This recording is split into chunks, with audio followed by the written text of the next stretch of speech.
শুষ্ক মৌসুমে হঠাৎ করতোয়া নদীর পানি বাড়ায় কিলোমিটারের পর কিলোমিটার ধানের বীজতলার সঙ্গে ডুবেছে কৃষকের স্বপ্ন। কৃষি অফিস জানায় ইরি মৌসুমে ধান আবাদের জন্য করতোয়া নদীর অববাহিকায় বগুড়া সদরের শেখেরকোলা ও শাখারাই ইউনিয়নের 7 গ্রামের প্রায় 5 শতাধিক কৃষক বীজতলা রোপণ করেছিলেন। তবে নদীর খনন কাজ করতে গিয়ে পানি উন্নয়ন বোর্ড আগাম সতর্কতা না দিয়ে নদীটিতে অস্থায়ী 2টি বাঁধ নির্মাণ করায় পানি উপচে পড়ে।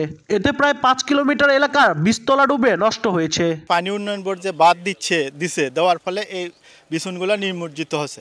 এখানে তারা আমাদের আগে অবহিত করেনি, করলেও আমরা হয়তো কৃষকদের বলতাম যে বীজতলাটা উপরে করার জন্য। বীজতলা নষ্ট হওয়ায় বুধবার পানি উন্নয়ন বোর্ডের সামনে বিক্ষোভ করেন ক্ষতিগ্রস্ত কৃষকরা। ক্ষতিপূরণ দাবি করেন তারা।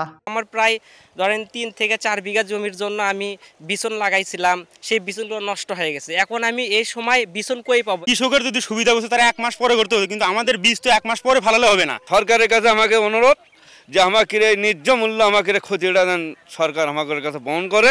তবে পানি উন্নয়ন বোর্ড ও প্রশাসন বলছে করতোয়া নদী খননের জন্য নদীতে অস্থায়ী 2টি বাঁধ দেওয়া হয়েছিল। কৃষকদের বীজতলা নষ্ট হওয়ার খবর পাওয়ায় বাঁধগুলো সরিয়ে ফেলা হয়েছে। সাময়িক যে বীজতলাটা কিছু ক্রসবাঁধের জন্য ডুবে গেছে, আমরা আজকে সেই ক্রসবাঁধগুলো সব কেটে দিয়েছি, যাতে 1 সপ্তাহ পানি আবার চলে যাবে। বীজতলা যেটা ক্ষতিগ্রস্ত হয়েছে সেটা রিকভার করার জন্য কম করে 5 দিন থেকে 7 দিন একটা সময় লাগবে।